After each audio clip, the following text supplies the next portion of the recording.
সারাদিন মহিলাদের কাজকর্মের কোনো রকম শেষ থাকে না। সমস্ত কাজ করতে হয় আমাদের গুছিয়ে বুদ্ধি দিয়ে। বুদ্ধি দিয়ে কাজ না করলে দিনের শেষে নিজেদের জন্য কোনো সময় আমরা রাখতে পারবো না।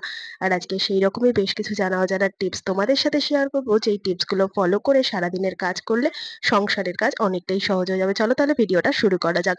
দেখো বন্ধুরা, যখন আমরা ঢেঁড়স দিয়ে কোনো সবজি রান্না করি, তো ঢেঁড়স শুধু করি কিংবা ঢেঁড়সের সাথে নানান রকম সবজি মিশিয়েই করি না কেন, যেভাবেই ঢেঁড়সটা আমরা রান্নায় ব্যবহার করি, দেখবে ঢেঁড়সের মধ্যে যে একটা লদলদে ব্যাপার থাকে না, সেটার জন্য কিন্তু পুরো সবজিটাই একটা হরহরে ব্যাপার হয়ে যায়। যার জন্য অনেকেই আছে ঢেঁড়স সবজিটাকে খেতে চায় না। কিন্তু এই গরমে ঢেঁড়স খাওয়াটা যে কতটা উপকার সেটা কিন্তু আমরা প্রত্যেকেই জানি। আর এই হরহরে ব্যাপারটার জন্যই কিন্তু অনেকেই খেতে চায় না, ঘেন্না পায়। তো কিভাবে ঢেঁড়সের এই লদলদে বা হরহরে ভাবটা কাটানো যায়, তার জন্য রইলো ছোট্ট একটা টিপস। এইভাবে যদি রান্না করে নিই, তাহলে কোনো রকম সবজিতে যদি ঢেঁড়স দিই, তাহলে আর এই হরহরে ব্যাপারটা থাকবে না। বেশ খানিকটা ফ্রাই করে নিয়ে দিয়ে দেবো লেবুর রস। হ্যাঁ বন্ধুরা, পাতিলেবু থাকুক, গন্ধরাজ লেবু থাকুক, যে লেবুই থাকুক না কেন, লেবুর রস যদি আমরা এই ভাজার মধ্যে দিয়ে দিই, তাহলে এই লেবুর রসের টক থাকার কারণে কিন্তু এর হরহরে ভাবটা কেটে যাবে। আর ঘরে যদি কোনো রকম লেবু না থাকে, তাহলে কিন্তু তোমরা এর মধ্যে 1 চামচ ভিনিগারও দিতে পারো। ভিনিগারও কিন্তু সেম কাজটাই করবে, তবে খুব সামান্য পরিমাণ ভিনিগার দিতে হবে, কেননা ভিনিগার যদি বেশি দেওয়া হয় তাহলে কিন্তু একটা ক্ষার ভাব থাকবে। তাই সামান্য পরিমাণ ভিনিগার দিয়ে যদি এই সবজিটা আমরা ভাজতে পারি, সেক্ষেত্রে ঢেঁড়সের সমস্ত লদলদে ভাবটা কিন্তু চলে যাবে। আর ঢেঁড়স যে কতটা উপকার এই গরমের জন্য, কিন্তু যারা একেবারেই খেতে চাইতো না, তাদের কিন্তু এইভাবে রান্না করে দিলে একেবারেই কোনো রকম অসুবিধা হবে না।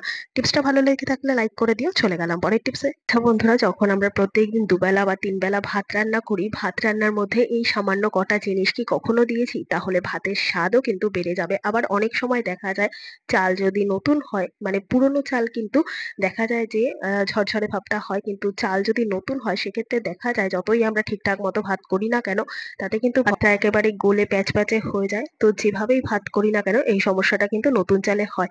তো ভাত করার সময় এই কটা জিনিস যদি আমরা দিয়ে দিই, তাহলে ভাত হবে ঝরঝরে, আর কোনো কিছু ছাড়াই ভাতটা খাওয়া যাবে। ভাতটা যখন প্রায় 80% হয়ে যাবে, তার মধ্যে দিয়ে দেবো সামান্য পরিমাণে একটু লবণ আর একটুখানি ঘি।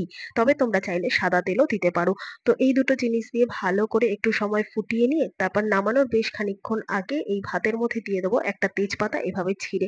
এইভাবে বেশ খানিকটা সময় আবার 20% সেদ্ধ করে নিয়ে যদি আমরা মাঝ ঝারিয়ে এই ভাতটা খাই, তাহলে দেখবে এই ভাতটা কিন্তু কোনো রকম ডাল তরকারি কোনো রকম সবজি ছাড়াই সুন্দর মতো খাওয়া হয়ে যাবে। কেননা তেজপাতার যে সুন্দর একটা গন্ধ, সেই গন্ধটা কিন্তু খানিকটা পোলাওয়ের মতো লাগবে ভাতটা খেতে। আর যেহেতু একটু ঘি আর লবণ দেওয়া, তাই কিন্তু পুরোপুরি 100% পোলাওয়ের মতো খেতে না হলেও 70 থেকে 80% কিন্তু প্রায় পোলাওয়ের মতোই খেতে লাগবে, যেহেতু এর মধ্যে লবণ দেওয়া রয়েছে আর তেজপাতা দেওয়া রয়েছে। তাই কিন্তু খুব সুন্দর একটা গন্ধ বেরোবে। আর এইভাবে কিন্তু ডাল মাছ মাংস সবজি তরকারি ছাড়াই সুন্দর মতো এই ভাত আমরা শুকনো শুকনো খেয়ে নিতে পারবো। আর ভাতটাও কিন্তু খুব সুন্দর ঝরঝরে হবে। টিপসটা ভালো লেগে থাকলে লাইক করে দিও। দেখে নাও পরের টিপস। মাছ মাংস তো আমাদের প্রত্যেকদিনই কম বেশি হয়ে থাকে, কিন্তু যখন আমরা মাছ মাংস কিনে আনার পর সেটাকে ভালো মতো পরিষ্কার করে ধোয়াধুয়ি করি, তখন কিন্তু আমাদের হাতটা লাগাতেই দরকার পড়ে। আর হাত লাগালে কিন্তু শুধুমাত্র হাতে যে একটা বিচ্ছিরি গন্ধ হয়ে যায় তা কিন্তু নয়, সাথে কিন্তু আমাদের সিঙ্ক বা যেখানে রেখে আমরা এই মাছ মাংস ধুই, সেই জায়গাটা এত বাজে আষ্টেনি গন্ধ হয়ে যায়, সেটা কিন্তু কোনো রকম কোনো ভিম বার বা কোনো কিছু ভিম লিকুইড দিয়ে পরিষ্কার করলেও কিন্তু যেতে চায় না। তো হাতের গন্ধ দূর করার জন্য এখানে আমি নিয়ে নিয়েছি একটুখানি চা পাতা। কোনো রকম নতুন চা পাতা নেওয়ার দরকার নেই। যে ব্যবহার করা চা পাতা আমরা ফেলে দিই, সেই চা পাতা কিন্তু নিতে হবে। এমন না যে আমরা প্রত্যেকবার মাছ মাংস ধুলে পরে চা পাতা নিয়ে যে চা পাতাটা নষ্ট করব, তা কিন্তু নয়।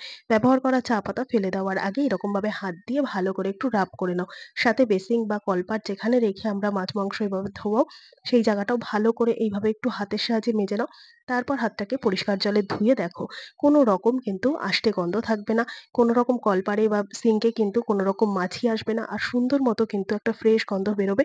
কোনো রকম হ্যান্ড ওয়াশ বা সাবান দেওয়ারও কিন্তু প্রয়োজন পড়বে না হাতে। তো এইভাবে যদি আমরা মাছ মাংস ধোয়ার পর হাতটাকে ডিসইনফেক্টেড কিংবা হাতের গন্ধ ছাড়াতে চাই, তাহলে অবশ্যই চা পাতা ব্যবহার করতে হবে। আর এই টিপসটা যদি তোমাদের ভালো লেগে থাকে, সবার সাথে প্রচুর প্রচুর শেয়ার করে দেবে। দেখে নাও পরের টিপস। রসুন কিন্তু আমরা কম বেশি প্রত্যেক রান্নাতেই ব্যবহার করে থাকি, কিন্তু রসুনের যে মাথার দিকটা শক্ত থাকে, সেই খোসাটা ছাড়াতে গেলেই কিন্তু আমাদের হাত এমনভাবে ব্যবহার করতে হবে যে আঙুলের মাথার কোনা কানাচিগুলো এতটাই ব্যথা হয়ে যাবে যে পরবর্তী সময় কিন্তু জ্বালা পর্যন্ত করতে পারে। তো কিভাবে রসুন ছাড়ালে পরে একেবারে আমাদের হাতের প্রয়োজন হবে না, খুব সুন্দর মতো হাত ছাড়াই কিন্তু রসুন ছাড়িয়ে নিতে পারবো ঘরে থাকা সামান্য একটা জিনিস দিয়ে। এখানে নিয়ে নিয়েছি ক্লথ ক্লিপ। হ্যাঁ বন্ধুরা, ক্লথ ক্লিপ দিয়ে এইরকম ভাবে রসুনের কোয়াগুলো ছাড়িয়ে এইভাবে প্রত্যেকটা আলাদা আলাদা রসুন এইভাবে ক্লথ ক্লিপের ভেতরে হালকা করে ঢুকিয়ে প্রেস করো। তাতে কি হবে, মাথার দিকের রসুনের খোসাটা আলগা হয়ে আসবে। আর খুব সুন্দর মতো কিন্তু মাথাটা আলগা হয়ে আসার কারণে আমাদের হাত দিয়ে খুব একটা বেশি জোরাজুরি করে খোসাটা ছাড়াতে হবে না। আলগা একটু মাথাটাকে চাপ দিলেই কিন্তু সমস্ত রসুনের খোসাটা বেরিয়ে আসবে রসুন থেকে। তো দেখতে পাচ্ছ, আবারও তোমাদেরকে দেখাচ্ছি, এইভাবে মাথার দিকটা হালকা করে একটু চাপ দাও, রসুনের খোসাটা কিন্তু আলগা হয়ে আসবে। তো এইভাবে যদি আমরা একটু একটু করে সংসারের কাজগুলোকে সহজ করে নিতে পারি, তাহলে কিন্তু কোথাও গিয়ে আমাদের অনেকটাই সুবিধা হচ্ছে। আশা করছি টিপসটা কাজে দেবে। দেখে নাও পরের টিপস। বন্ধুরা, আমাদের প্রত্যেকের বাড়িতেই কিন্তু চাবি থাকে, সেটা মেন গেটের হোক বা গাড়ির চাবি হোক। তো দীর্ঘদিন চাবিগুলো ব্যবহার করতে করতে দেখা যায় চাবির মধ্যে জং পড়ে যাচ্ছে। যেহেতু এটা লোহার তৈরি, কিংবা এইভাবে যে শুধুমাত্র চাবির মধ্যে জং পড়ে তা কিন্তু নয়, ঘরে থাকা যা নানান রকম জিনিসেই কিন্তু এরকম ভাবে জং পড়ে যায়। আর বিশেষ করে চাবিতে কেন জং পড়লে অসুবিধা হয়, তালাটা ঠিকঠাক মতো খুলতে চায় না, তার ফলে কিন্তু বারবার আমাদের তালা চেঞ্জ করতে হয়। যেহেতু বৃষ্টি, বর্ষা, জল, রোদ সমস্ত কিছুতেই তালাটা এরকম ভাবে বাইরের দিকে কোথাও যদি তালাটা এইভাবে রেখে দিই, ধরো ছাদের দরজায় বা মেন গেটে, যাতে রোদ জল সবই পড়ে, তো এইরকম অবস্থায় কিন্তু তালা চাবি খুব তাড়াতাড়ি নষ্ট হয়ে যায়।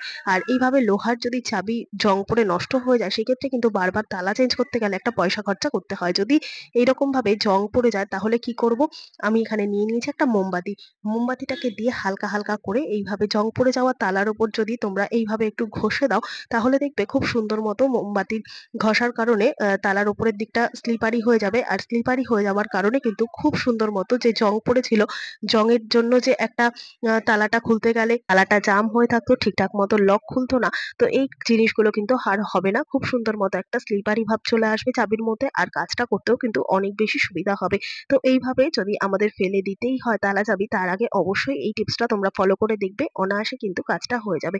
টিপসটা ভালো লাগলে লাইক করে দিও। দেখে নাও পরের টিপস। বন্ধুরা, ফ্রিজ তো আমরা প্রত্যেকেই ব্যবহার করে থাকি, কিন্তু ফ্রিজ ব্যবহার করার সময় এই সমস্ত জিনিসগুলো কি কখনো লক্ষ্য করেছি যে ফ্রিজ ঠান্ডা হচ্ছে না? হ্যাঁ বন্ধুরা, আমরা কারণ খুঁজে পাই না ঠিকই, কিন্তু আমরা বুঝতে পারি যে ফ্রিজটা কিন্তু ঠিকঠাক মতো ঠান্ডা হচ্ছে না। আর কোনো রকম চিন্তা ভাবনা না করে আমরা ডিসিশন নিয়ে ফেলি, হয়তো বা মেকানিককে ডাকতে হবে, কিংবা হয়তো ফ্রিজটা চেঞ্জ করতে হবে।